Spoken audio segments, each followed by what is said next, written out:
சீக்கிரமே மலருக்கு சுயநினைவு வரணும். அப்பதான் மாமா நமக்கு விடுவு காலம். அது வரைக்கும் காத்துட்டு இருக்கணும், வேற வழி இல்ல. ஆனா இந்த சதிக்கு பின்னாடி கண்டிப்பா அந்த ஏகாம்பரம் தான் இருப்பான். அது மட்டும் எனக்கு நல்லாவே தெரியுது. அப்போ இதெல்லாம் செஞ்சதுக்கு பின்னாடி ஏகாம்பரம் இருக்கான்னா அப்போ கண்டிப்பா கண்மணி அணியும் கூட்டு சேர்ந்துதான் இதெல்லாம் பண்ணிருப்பாங்க. அதை விட இங்க பாரு, இப்ப அதை பத்தி எல்லாம் யோசிக்காத. ஏன்னா நீ இப்ப கன்சீவா இருக்கிற விஷயம் கண்மணி அணிக்கு தெரிஞ்சா அதை எப்படி கெடுக்கலாம்னு அவங்க யோசிப்பாங்க. நீ இப்ப கொஞ்சம் ஜாக்கிரதையா இருக்கணும். நான் வேற உன் கூட இல்ல. சரி மாமா. அது மட்டும் இல்ல, பெரியம்மா மனசை கலைச்சு நம்ம ரெண்டு குடும்பத்தையும் பிரிக்கணும்னு பாப்பாங்க. அதனால நீ அவங்க கிட்ட கவனமா இருக்கணும், சரியா? சரி, நான் பாத்துக்கிறேன். சரி, இருங்க, நீங்க சாப்பிடுங்க.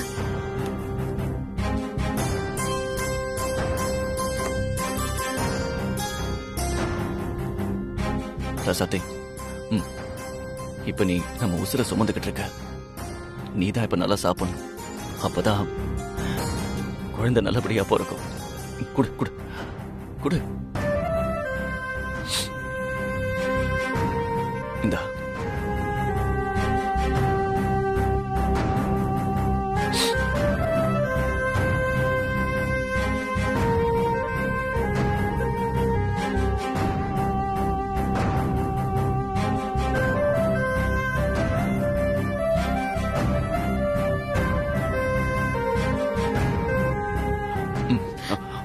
போதும் மாமா, நான் வீட்டுல போய் சாப்பிட்டுக்கிறேன்.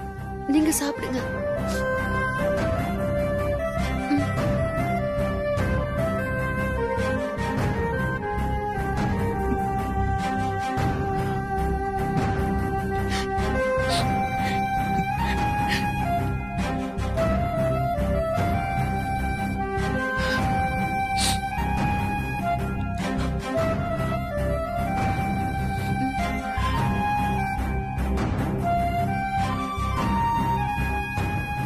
ரசதி, போதும், நீ கிளம்பு. அப்புறம் ரசதி, நான் சொன்ன மாதிரி நீ கொஞ்சம் ஜாக்கிரதையா இரு. எக்காரணத்து கொண்டும் மனசை தளர விட்டுறாத. ஏன்னா உன் தைரியமும் தன்னம்பிக்கையும் தான் என்னை வெளியில கொண்டு வரும். கண்டிப்பா மாமா, நீங்களும் தைரியத்தோட இருங்க. நீங்க என் மேல வச்சிருக்கிற நம்பிக்கையை காப்பாத்தி எப்பாடு பட்டாவது உங்களை மீட்டெடுப்பேன்.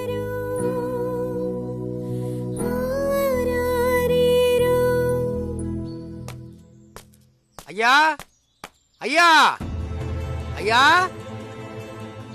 டேய் டேய், நீ ஏன்டா இங்க வந்த? என்ன மன்னிச்சிருங்க ஐயா.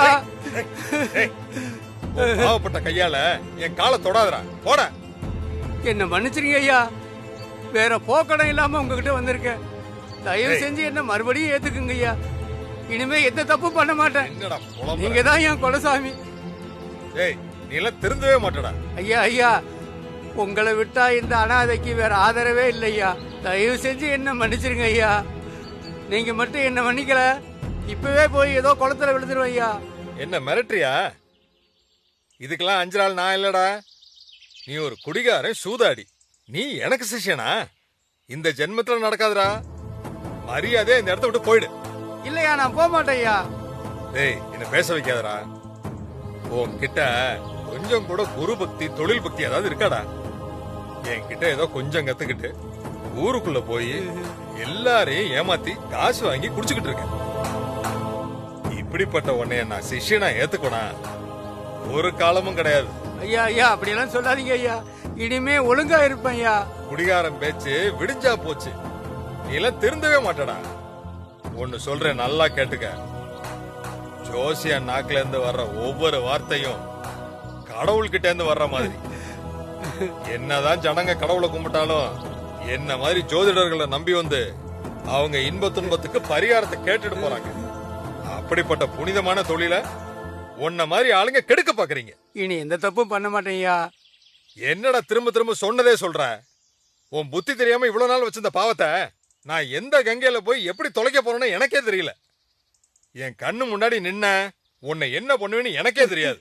போடா இங்க இருந்து.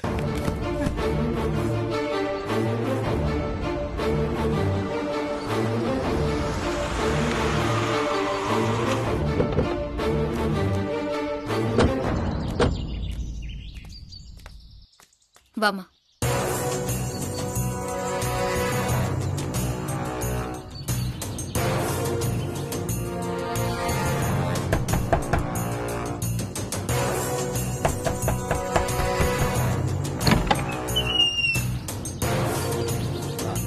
யார் நீங்க?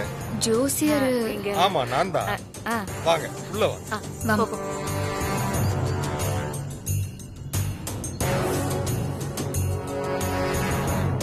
உட்காருங்க உட்காருங்க. சொல்லுங்க என்ன விஷயம்?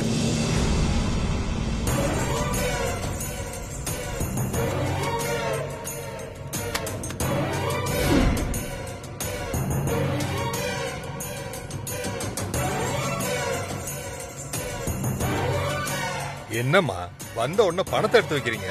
என்ன விஷயம்? ஐயா, நீங்க எனக்கு ஒரு உதவி பண்ணணும். என்ன உதவியா? என் வேலை ஜோசியம் பாக்குறது. அதுல ஏதாவது சந்தேகம் தான் கேளுங்க.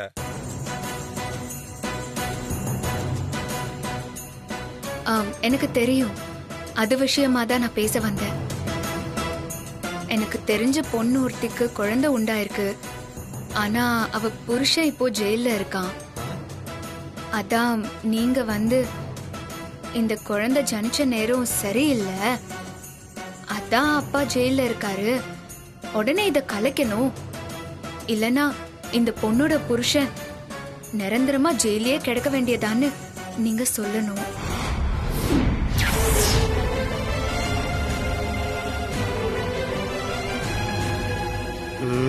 ஆள் தெரியாம வந்து பேசிட்டு இருக்காங்க. இப்ப நல்லா வாங்கி கட்டிக்க போறாங்க. ஐயா, நீங்க வாலண்டியா போய் சொன்னா அவங்க நம்பணும்ல.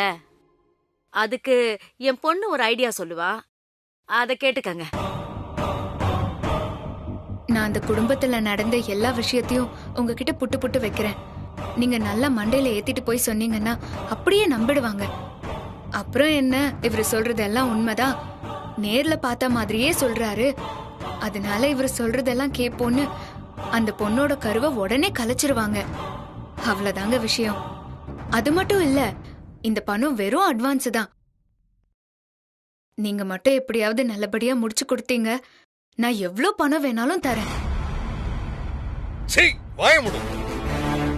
நீ எல்லாம் ஒரு பொண்ணு, யாருகிட்ட வந்து என்ன வேலை செய்ய சொல்ற?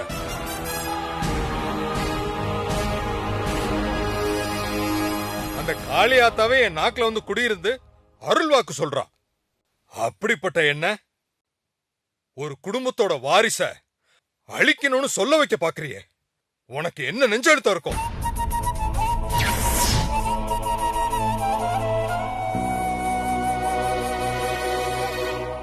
என்னங்க நீங்க அருள் வாக்குன்னு சொல்லி சும்மா சொல்லிட்டு பணத்தை வாங்கிட்டு வேலையை முடிப்பீங்களா? சரி வாய முடுமா. இப்பதான் தெரியுது இந்த பொண்ணுக்கு எப்படி இந்த புத்தி வந்ததுன்னு.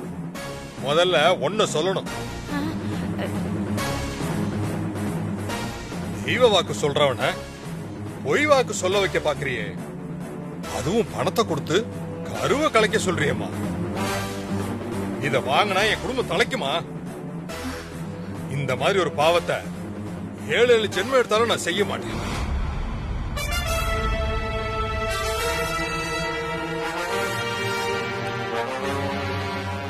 அதெல்லாம் ஒண்ணும் ஆகாது.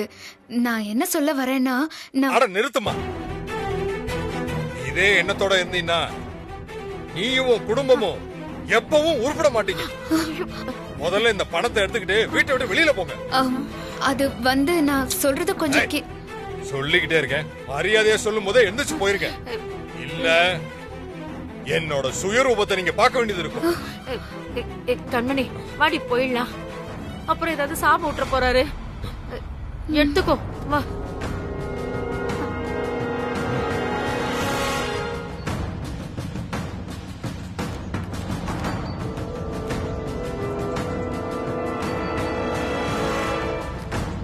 ஏதாவது பண்ணி அந்த கருவை கலைச்சிடலான்னு பார்த்தா இவன் ரொம்ப நேர்மையா இருக்கானே. சரி விடுடி கண்மணி, இவன் ஒருத்தன் தான் இருக்கானா? இவனை விட்டா வேற யாரும் கிடைக்க மாட்டாங்களா என்ன? கிடைச்சாச்சுமா. என்னையா கிடைச்சாச்சுன்னு உளர்ற? ஓஹோ, நாங்க பேசுறத ஒட்டு கேட்டியா? ஆமா, முதல்ல நீ யாரு? ஏ கண்மணி, பார்த்தா தெரியல, பிச்சைக்காரன்டி. என்ன இப்போ காசு வேணுமா? ஐயோ அம்மா, அதெல்லாம் வேண்டாம்மா. நீங்க உள்ள ஜோசியர் ஐயா கிட்ட பேசுனத நான் கேட்டேன். ஓஹோ, அப்படியா? ஆமா.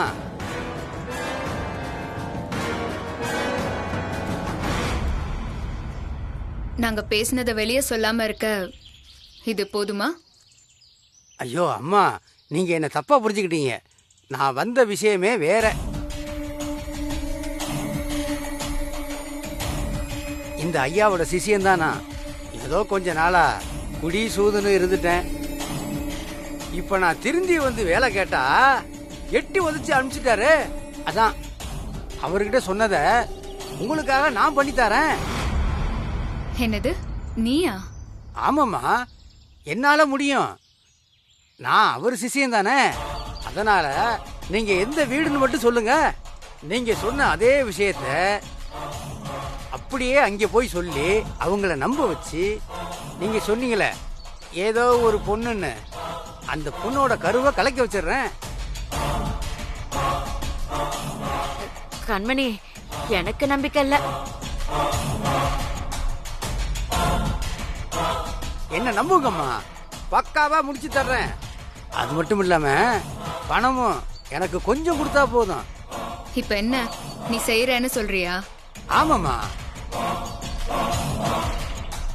அவர் அளவுக்கு இல்லைன்னா கூட நான் கத்துக்கிட்டதை வச்சு எப்படி பின்றேன்னு மட்டும் பாருங்க. சரியா, உன்னை நான் நம்புறேன். அப்புறம் என்னம்மா, அந்த வீட்டு அட்ரஸை மட்டும் சொல்லுங்க. அப்படியே கொஞ்சம் அட்வான்ஸும் கொடுங்க. நான் ஜோசியர் கட்டப்பு போட்டுக்கிட்டு வந்து கலக்கு கலக்குன்னு கலக்கிடுறேன்.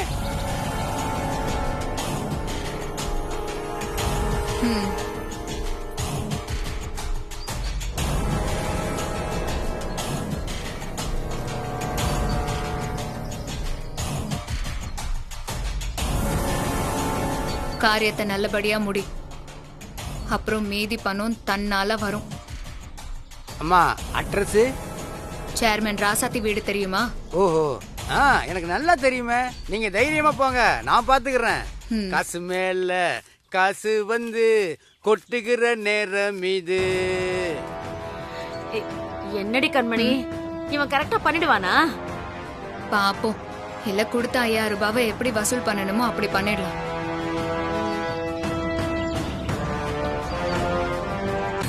ஜோசியம் பாக்குறது, ஜோசியம் பாக்குறது, ஜோசியம் பாக்குறது, ஜோசியம் பாக்குறது, ஜோசியம் பாக்குறது, ஜோசியம் பாக்குறது. அம்மா, ஜோசியம் பாக்குறது, ஜோசியம் பாக்குறது, ஜோசியம் பாக்குறது, ஜோசியம் பாக்குறது. அம்மா, ஜோசியம் பாக்குறது.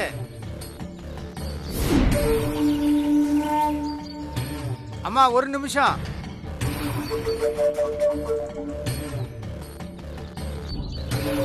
அம்மா, உங்க மனசுல ஒரு கவலை இருக்கு. இந்த வீட்டுல ஒரு பெரிய சோதனை நடந்திருக்கு. அது கூடவே ஒரு சந்தோஷமும் இருக்கு.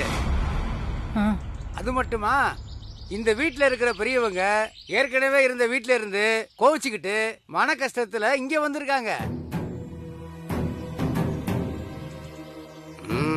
ஒர்க் அவுட் ஆகுது. Payment confirm. என்னம்மா பாக்குறீங்க? நான் 3 காலத்தையும் கணிச்சு சொல்ற ஜோதிட சிகாமணி. அம்மா மனசு வச்சு என்ன கேட்டாலும் இந்த வீட்டில் நடக்கிற எல்லா பிரச்சனைகளுக்கும் சரியான தீர்வு சொல்லுவேம்மா.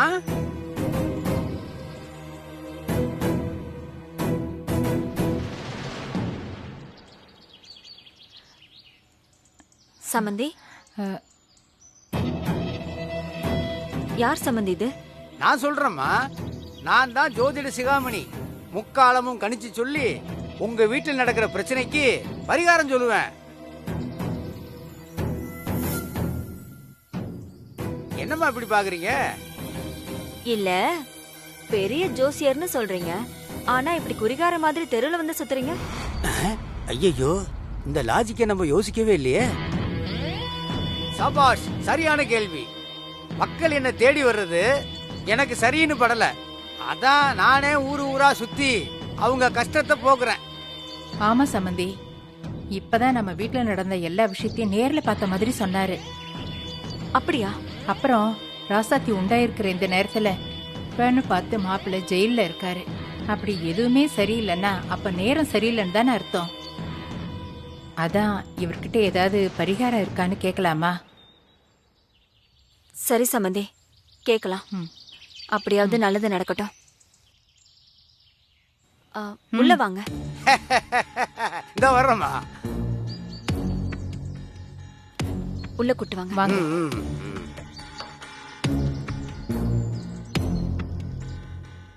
வாங்க வாங்க வாங்க உட்காருங்க. ஒரு நிமிஷம், இத வந்துடுறேன். சரிங்கம்மா.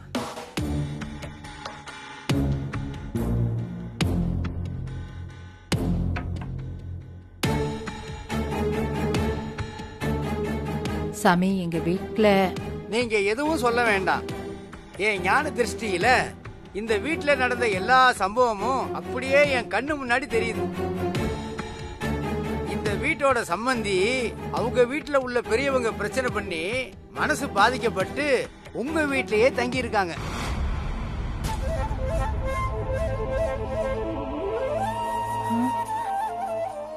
அது மட்டும் இல்லம்மா, உங்க மருமக புள்ள உங்க புள்ளையாவே இருந்து உங்களை பாத்துக்கிறாரு. அவருதான் உங்க குடும்பத்தோட ஆணிவேரு. அவர் தற்காலிகமா இந்த வீட்டை விட்டு பிரிஞ்சு இருக்காரு. சரி, இதுதான் சோகம்னா அந்த புள்ளையோட வாரிசு வரப்போகுதுன்னு ஒரு சந்தோஷமும் நடந்திருக்கு. அத முழுசா உங்களால கொண்டாட முடியாம இருக்கு. புது உறவை கொண்டாடுறதா இல்ல இருக்கிற புள்ளைய பாக்குறதான்னு ஒரே குழப்பத்துல இருக்கிறீங்க. அது மட்டுமா, இந்த வீட்டு மகராசி அவ புருஷனை வெளியில கொண்டு வர படாத பாடு படுறா.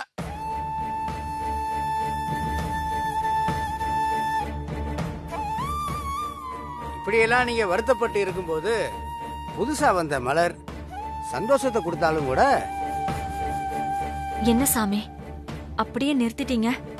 அது வந்துமா, நீங்க எல்லாரும் எதுக்காக இத்தனை வருஷம் காத்திருந்தீங்களோ, அந்த பூக்க போற பூ உங்க குடும்பத்துக்கு பொக்கிஷம்னு நினைக்கிறீங்க. ஆனா என்ன பண்றது, உங்க போராத காலம் அந்த பொக்கிஷம் தான் உங்க வீட்டுல நடக்கிற எல்லா சோதனைகளுக்கும் காரணம்.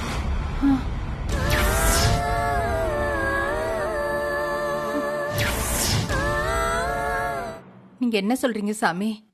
ஆமாம்மா, கசப்பா இருந்தாலும் அதுதான் உண்மை.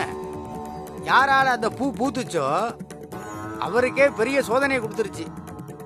அது பிறக்கிறதுக்கு முன்னாடியே இந்த வீட்டை விட்டு தகப்பனை பிரிச்சிருச்சு. சாமி, இதெல்லாம் சத்தியமா உண்மைமா. என் தாய் காளியாத்தா தான் என் மூலமா இந்த உண்மையெல்லாம் உங்ககிட்ட சொல்றான். ஐயோ, இங்கே ராசாத்திக்கு இப்படி ஒரு சோதனை வரணுமா? இப்ப என்ன பண்றது? கொஞ்ச நேரம் அமைதியா இருங்க, சரியாயிடும். அப்பாடா, நம்ம ஹோம் ஒர்க் வீணா போகல. 2 பேருமே நம்மள நம்ப ஆரம்பிச்சிட்டாங்க. சாமி, இதுக்கு ஏதாச்சும் பரிகாரம் இருக்கா? அதாம்மா பெரிய சோதனையே. நான் இதுவரைக்கும் பார்த்த ஜோசியத்திலேயே இதுதாம்மா எனக்கு ரொம்ப சோதனையான நேரம். ஆமாம்மா, ஏதாவது பரிகாரம் பண்ணலான்னா ஒரு வழியும் இல்லை. எல்லா வழியையும் ஜனிச்ச குழந்தை தடுத்து நிக்குது.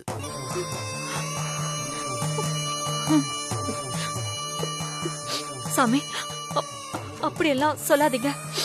கண்டிப்பா கண்டிப்பா ஏதாவது ஒரு வழி இருக்கும். கொஞ்சம் நல்லா பார்த்து சொல்லுங்க. சாமி, நீங்க தான் பெரிய ஜோசியராச்சே, ஏதாவது ஒரு வழியை தயவு செஞ்சு பார்த்து சொல்லுங்க. நான் சொன்னா நீங்க நம்ப மாட்டேன்றீங்க. இருந்தாலும் கடைசியா ஒரு தடவை முயற்சி பண்றேன். ஆத்தா காளியாத்தா, நீ தான் என் நாக்கில் இருந்து நல்ல வாக்கா சொல்லணும்.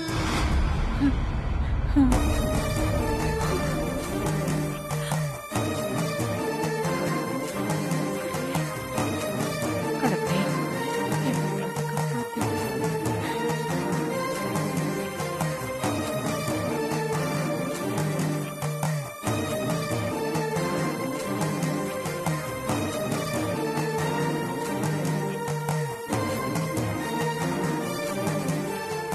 என்ன மன்னிச்சிருங்க தாயி. ஒரே ஒரு வழிதான் இருக்கு, ஆனா அதை எப்படி சொல்றதுன்னு தான் தெரியல. எதுவா இருந்தாலும் பரவாயில்ல, சொல்லுங்க சாமி. சொல்றேன். இத சொல்ல வரும்போது என்னாலேயே தாங்க முடியல. நீங்க எப்படிதான் தாங்க போறீங்களோ.